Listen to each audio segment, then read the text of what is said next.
సరే అయిందేదో అయిపోయింది. ఇప్పటిదాకా ఇయ్యలేదు సరే. ఇప్పటికన్నా సోయి తెచ్చుకొని ఇస్తా అన్న పథకాలు ఇయ్యుర్రి. హామీలో అమలు చేయుర్రి అన్నట్టు మాట్లాడతలేరు ప్రతిపక్షాల లీడర్లు. మిమ్ముల ఇడిచిపెట్టేది లే. ఇప్పుడు ఇచ్చేటియే గాదు. పోయినసారి గూడా బరాబర్ ఇయ్యాలే.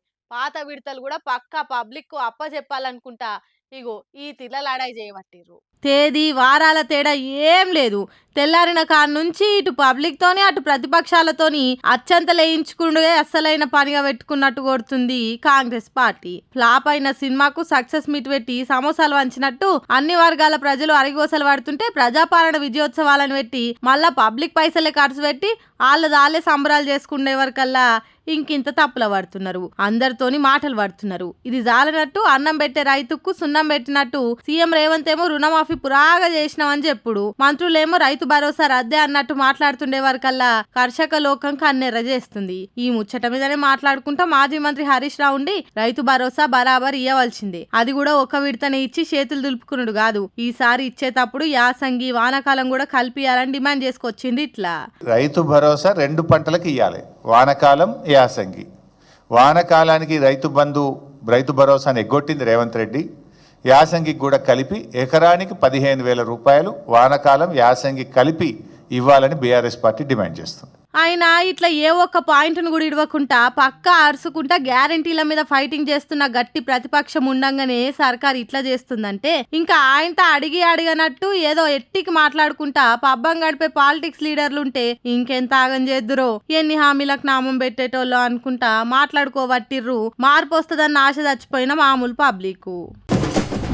అమ్మ పెట్టది అడుక్క తిననియదన్నట్టు సర్కారోళ్ళు హాస్టళ్ల పిల్లగాళ్ళ ఆలత్ మార్చరు. ఎవరైనా మార్చుదామని పోతే వాళ్ళ మీదనే కేసులు పెడతారు. అట్లున్నది మన ప్రజాపాలన సర్కార్ వారి సక్కదనం.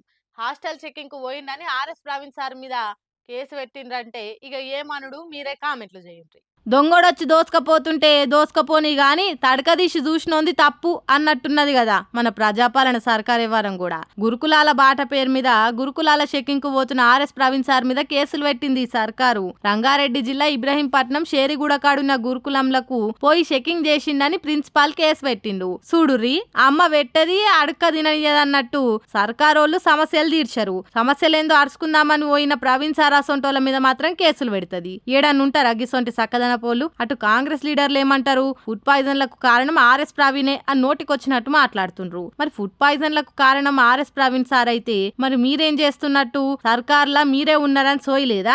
ఆర్ఎస్ ప్రవీణ్ పోయి వండి పెడుతుంటే ఆయన వండిన గిన్నెలు మీరే గడుగుతుండ్రు కాబట్టి మీకు ఈ సంగతి తెలిసిందా? సార్లు మాట్లాడితే కొద్దిగా నలుగురు మెచ్చేటట్టు ఉండాలి గాని అనేటట్టు ఉండొద్దు సార్లు. బయట తిండ్లు తిన్నందుకే ఫుడ్ పాయిజన్లు అవుతున్నాయని అన్నందుకే మేము తినకున్నా కూడా అట్లా ఎందుకు అంటుర్రని పిల్లగాల చేత కూడా బుద్ధి చెప్పించుకున్న మీకు ఆర్ఎస్ ప్రవీణ్ సార్ అనేంత అర్హత ఉందా సారు? గురుకులాల పిల్లగాలు ఇయాల సార్ను దేవునోలే గొలుసుకుంటుర్రు. గురుకులాల పిల్లగాళ్ళు దేవుళ్ళ ఫోటోల పక్కన ఆర్ఎస్ ప్రవీణ్ సార్ ఫోటోలు పెట్టుకుంటుర్రు. గసొంటి మనిషి మీద బండలేస్తే పిల్లలే మీకు మళ్ళా బుద్ధి చెప్తారు అని అంటుర్రు ఆర్ఎస్ ప్రవీణ్ సార్ శిష్యులు. చూడాలి మళ్ళీ ఏమవుతుందో.